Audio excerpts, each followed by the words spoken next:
maravilloso. Bueno, y ahora seguimos con la segunda parte del encuentro con el doctor Luis Hornstein. Hablamos sobre este libro, Las depresiones, y me encantó también esto que escribe abajo, lo estás tomando de mí, sí, afectos y humores del vivir. Vamos con la segunda nota. Y hasta acá estoy pensando, hablamos de depresiones de adolescentes, depresiones en general. ¿Hay una depresión masculina o femenina? La depresión en general ha sido descrita como sentimientos de tristeza, de dolor psíquico, de pesimismo, o sea, con un predominio de síntomas psíquicos, de desgano, de apatía, de pesimismo, de pensamientos negativos y de dificultades para empezar tareas o para concluir tareas. Y cada vez más, entonces se da la siguiente paradoja, se dice que la depresión es más frecuente en la mujer que en el hombre. La paradoja es que hay 3 veces más suicidios en los hombres que en las mujeres por depresión. Con lo cual, cada vez más se está viendo que la depresión masculina está subdiagnosticada porque en nuestro medio, en nuestra cultura, los hombres no lloran. Subdiagnosticada quiere decir a no darle importancia. A no diagnosticar adecuadamente porque se está esperando la tristeza, el pesimismo, y muchos hombres deprimidos lo que suelen tener es violencia y sobre todo irritabilidad y adicción al trabajo y maltrato con la gente que los rodea, y esas son formas en que se manifiesta la depresión más bien en los hombres. Por lo tanto, la depresión suele estar subdiagnosticada porque una persona, un hombre, digamos, que esté muy irritable, se le dice está muy irritable, pero esa irritabilidad tiene que ver con la autoestima, está muy irritable porque las cosas no le están yendo bien. Está poco diagnosticada porque además el hombre, a diferencia de la mujer, suele tener un temor de que si aparece un diagnóstico de depresión en su historial clínico y en su historial laboral, eso le disminuye las posibilidades. Tan es así... Como quedar fuera del sistema. No solamente es así, sino si un candidato a presidente en Estados Unidos se demuestra que tuvo alguna vez un episodio depresivo, queda como alguien no confiable. Entonces, lo que quiero decir con todo esto es que la depresión masculina, por esta idiosincrasia de que los hombres no se conectan con los afectos, entonces no tiene manifestaciones tan afectivas, estar triste, llorar, pensar en cosas negativas, sino más bien se manifiesta a través de la acción.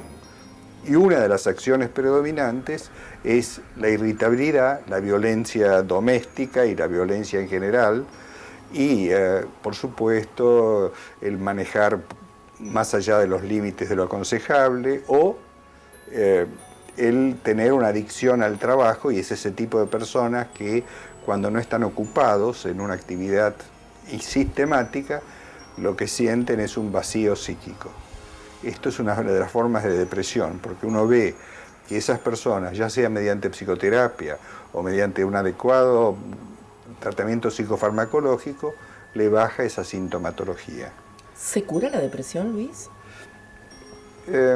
Este es un tema. La depresión se cura sobre todo cuanto más reactiva es. Si alguien ¿Qué es ser reactivo? Reactiva es cuando alguien ha tenido una pérdida importante en su vida y casi te diría que además del duelo suele estar durante un tiempo deprimida. Porque el duelo tiene un tiempo, pero no puede pasar años haciendo duelo. Un duelo se dice que tiene hasta un año de máximo de tiempo.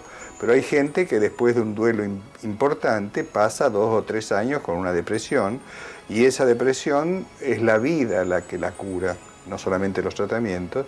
Entonces lo que se dice que no se cura, y esto es relativo porque es el trastorno bipolar. Tan de moda hoy, ¿no? Tan demasiado de moda, porque se confunde un cuadro que es mucho más suave y que en realidad no es bipolaridad, sino que es la famosa ciclotimia, alguien que tiene pequeñas alteraciones del humor, pero el trastorno bipolar se dice que debe ser medicado toda la vida. No siempre debe ser así. Acá se ve la influencia de la industria farmacéutica, que al diagnosticar un bipolar, fíjate vos que en una época la incidencia de bipolares era el 1% de la población. Hoy, gracias a algunos psiquiatras que viajan en primera, financiados por la industria farmacéutica, se ha llegado a un 6.3 de bipolaridad como estudio estadístico. Y esto tiene importancia porque hacer un diagnóstico de trastorno bipolar es generar un mercado cautivo para toda la vida. Porque se supone que un trastorno bipolar debe ser medicado durante toda la vida. Así que ojo con eso, ¿no? Así que hay que tener cuidado con la influencia que la industria farmacéutica tiene hacia lo que se puede llamar una medicalización de la vida y a generar chalecos químicos artificiales. Como hablamos tanto de los chicos con el ADD famoso, Es ¿no? exactamente el mismo problema. ¿Y quién está capacitado para diagnosticar el ADD? ¿El médico clínico, el psiquiatra, el psicólogo, todos? ¿ADD? No, estábamos hablando de la bipolaridad. Ah, la bipolaridad. Un médico clínico puede aprender a hacer un buen diagnóstico de bipolaridad, trastorno bipolar, desde ya. No para tratarlo, pero sí para hacer el diagnóstico debe ser hecho por el médico de familia, médico clínico y hasta desde ya un geriatra o un médico de niños también puede hacer un diagnóstico, siempre y cuando su mente no sea lavada por los laboratorios y se dé cuenta que para hacer un diagnóstico de trastorno bipolar tiene que charlar con el paciente. Tiene que preguntarle cuántos episodios tuvo, si está muy triste, qué nivel de depresión tiene, qué nivel de aceleración tiene, pero eso requiere tiempo y requiere romper una cárcel en la cual muchos médicos están hoy encorsetados, que es el tener que atender tantos pacientes por hora, producto de la exigencia de las prepagas. El sistema de prepago es un sistema que está colapsado y lo que los pacientes como consumidores deben aprender a exigir es que por favor le den más tiempo a los médicos para escuchar a cada paciente en su problemática personal. Que tiene un ser humano enfrente, con que una tiene historia. Un ser humano enfrente y no simplemente una persona que viene con un síntoma específico. Sí, un hígado, un corazón, Ni siquiera un hígado o un corazón, sino alguien que tiene que ser tratado en 10 minutos o diagnosticado en 10 minutos y ser visto así. Es decir, estamos ante una persona con una historia de sufrimiento, con una historia personal, y lograr, por ejemplo, no solamente a través de la concientización de los médicos, sino también hacia la búsqueda de rentabilidad de las prepagas, que no puede haber consultas de relámpago de 5 minutos. Hablemos entonces de los hospitales, ¿no? No hablemos de los hospitales, hablemos en principio, los hospitales ya La salud pública, claro.